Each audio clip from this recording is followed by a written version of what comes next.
ଖାଇବାକୁ ବୋଲି ମହାପୁରୁଷ ଲେଖିଥିଲେ। ଏବେ ଦେଖନ୍ତୁ ମାଳିକା ସତ ହେଲା ନା ନାହିଁ ଆଜ୍ଞା?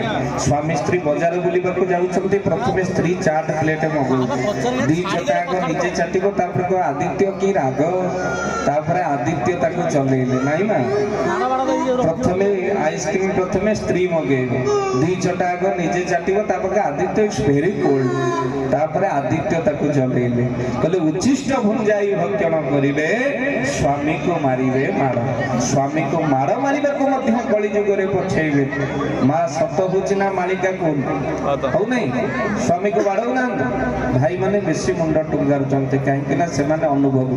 ଆଉ ପ୍ରକୃତରେ ପ୍ରଭୁଙ୍କ ଦରବାରରେ ଯୋଉମାନେ ମା ଇଏ ସତ୍ସଙ୍ଗ ହରି କଥା, କାହିଁକି ନା ସତ ସଙ୍ଗ ଅଟେ ମୋର ନିବାସ, ସତ୍ସଙ୍ଗେ ନ କରେ କାଳ ପ୍ରବେଶ। ଏଠି କାଳ ପ୍ରବେଶ କରିପାରେ ନା।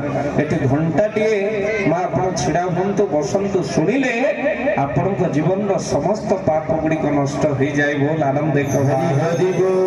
ତେଣୁ ମା ସତ୍ସଙ୍ଗରେ ଆପଣ ମନେ ରଖିଥାନ୍ତୁ କୋଉମାନେ ପ୍ରଭୁଙ୍କ ଦରବାର। ଆଜ୍ଞା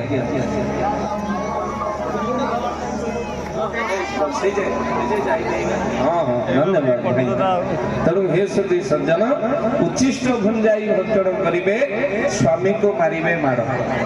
ତେଣୁ ମା କୋଉମାନେ ସ୍ୱାମୀକୁ ବାଡେଇଛ ଟିକେ ହାତ ଟେକି ଦିଅ, କାହିଁକି ନା ସ୍ୱାମୀର ଅଇଁଠା ସ୍ତ୍ରୀ ଖାଇଲେ ସ୍ତ୍ରୀ ସୌଭାଗ୍ୟବତୀ ହୁଏ, କିନ୍ତୁ ସ୍ତ୍ରୀର ଅଇଁଠା ସ୍ୱାମୀ ଖାଇଲେ ସ୍ୱାମୀର ଆୟୁଷ ହାନି ହୁଏ। କଳି ଯୁଗରେ ମା ସମସ୍ତ